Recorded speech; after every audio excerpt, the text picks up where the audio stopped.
All right, what's going on, everybody? So today we have a 2013 SRT Viper. This is the owner, Matt, and this is his car. So this thing is awesome, man. Tell me about this car.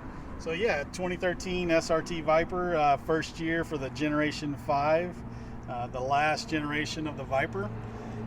This car, bone stock as it sits, except for the F14 Forge Star wheels that we put on it. Car makes about 640 horsepower, 600 foot-pounds of torque. Is made to make turns, as Shane will show you in the video later. But yeah.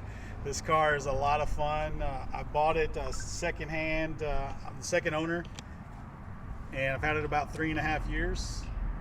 And I daily drive it a lot, so it's not a garage queen. She definitely gets out and does its thing. And it's a great car. That's awesome, man. That's cool to see you actually drive it daily. That's cool. So as some people might know, this car comes with a V.I.P.N 8.4 liter aluminum engine. It comes with a Tremec TR6060 6-speed manual transmission. All right, so we're gonna take this thing out for a spin, go on a back road out in Mexico, and we're gonna see how this thing handles.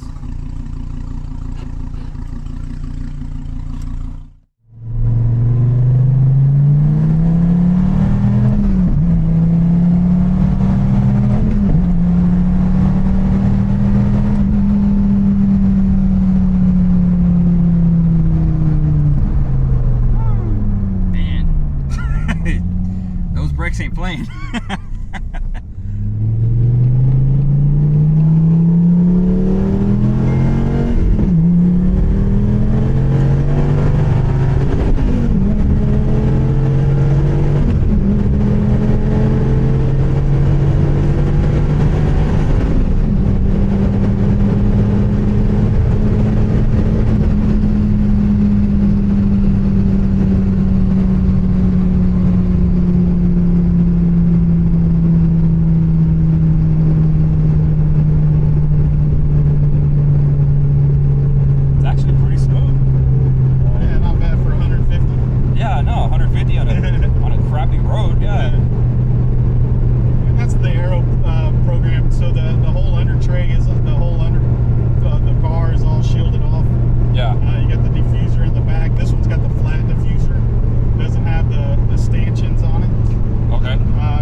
race Yeah, cars. right. But yeah, we beat on it a little bit there. We got Man. a couple nice little runs.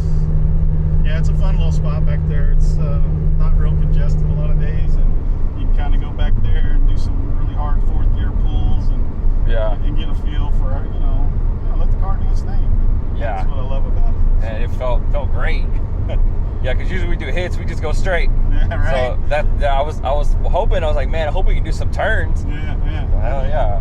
I knew of a good spot we could go, so that's cool. So yeah, one thing about the SRT Viper and the Viper program in a whole, it was only for 25 years, 1992 to 2017, and they only made a little over 30,000, 35,000 units total for the entire 25 year. To put that in perspective, Chevrolet builds that many Corvettes in 1 year. Right, yeah. So the fact that the car is such a limited production car, 2013, and my numbers are probably off a little just from not doing enough full research, but about 165 units is all they built in 2013 for the car, and that was a pretty normal production run. I think the biggest run they ever had was in like 94, really early in the program. They made like 3,000 units 1 year.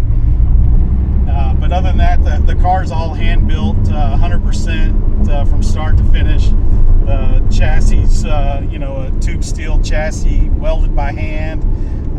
The only machinery that was really used on the car as far as building purposes was to mark where the suspension pickup points were at. Right. All the suspension components, the mounting components, are all welded on by hand. The carbon fiber for the hood, the deck lid, and the roof, all hand laid. You know, the doors and everything's put on the car by someone, not some machine, and that's what really, in my opinion, sets this car apart from Corvette and a lot of the other, you know, so-called, you know, fast cars, right? You know, as we're surrounded by cars right now that are built in factories with a guy standing at a machine pushing a button. Yeah. You know, there's not. Yeah, you got assembly line workers, and they're hanging components, or they're putting nuts on here or bolts on there. But this car, the motors are all built by hand, the transmission's built by hand, the body's built by hand, and like I said, that's what for me sets the car apart from the other cars for sure. And that is a 2013 SRT Viper. I've been wanting to film this car for a long time. When I first started this YouTube channel, this was definitely one of the cars on my list, and I finally found it. Shout out to Matt for bringing it out and letting me film it today. This car was badass. I had a great time. I don't like saying this kind of stuff, but I guess I kind of have to. That's what a lot of people do. So be sure to like and subscribe. Thank you for watching my videos. Thank you everybody that supports me and brings their cars out and lets me film it. That is awesome. Thank you guys. Peace.